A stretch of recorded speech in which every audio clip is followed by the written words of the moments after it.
Welcome to our channel. Today we how to save on Cisco Umbrella, detailed guide step by step clearly. To save on Cisco Umbrella, begin by assessing your current needs for security and internet filtering. Determine the number of users that will require coverage.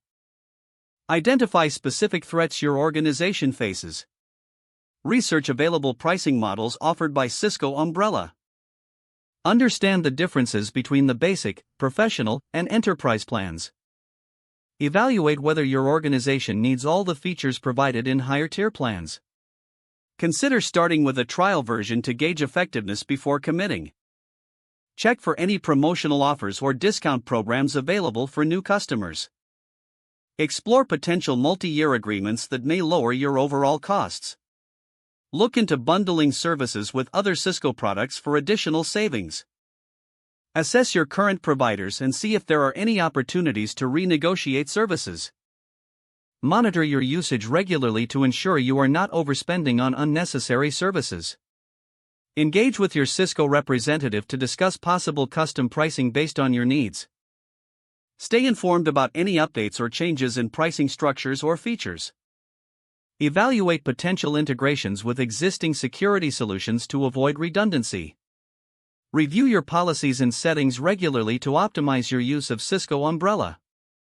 By following these steps, you can effectively reduce your costs while maximizing the benefits of Cisco Umbrella. If the page does not load, refresh the browser or try again in a private or incognito window. Make sure you are using the correct email address, then retype it carefully to avoid small typos. If your password is not accepted, use the reset option and create a new strong password you can remember. Check your spam folder for verification or security emails, then complete any requested confirmation steps. Enable two-factor authentication if available to improve account security and reduce unauthorized access risk.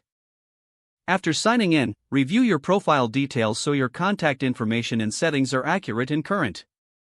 If you see an error message, note it down and try again after restarting your device and internet connection.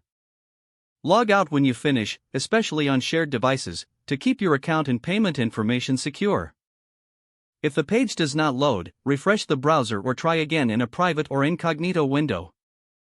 Make sure you are using the correct email address, then retype it carefully to avoid small typos.